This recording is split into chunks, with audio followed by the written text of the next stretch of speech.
A long time ago, I used to work at a place called Lagoon, and one of my favorite rides to work at was the rocket, mostly because there was air conditioning in the building, but also because I got to see lots of terrified people ride the rides. One day, there was a girl who brought her boyfriend to ride the ride, and I could tell that she was enjoying it precisely because he was terrified.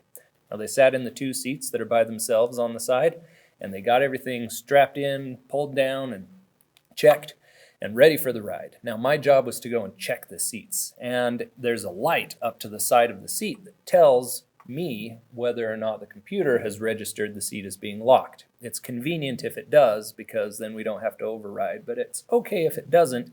We just have to give a thumbs up and double check some stuff. Now, that light was off, but when I pushed down just slightly, it came on. I thought, oh, that's nice. Pulled back up on it so the computer would register it as being locked, and the light went off. It was just on the borderline between where it turns on and goes off.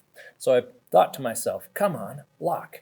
Pushed down one more time, light came on, pulled up one more time, light went off, said, oh well, and I left to check some other seats. Now at that moment, the guy just started wigging out. He was shaking and pushing on the thing and saying, let me out, and I couldn't figure out why he was suddenly so expressive about not wanting to ride this ride. I thought it's too late.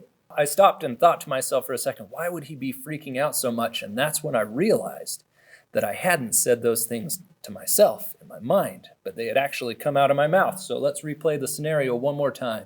Guy is terrified, thinks he's going to die on this ride. The ride operator comes around, pushes down, pulls up, says, come on, lock, pushes down, pulls up one more time, says, oh well, and leaves.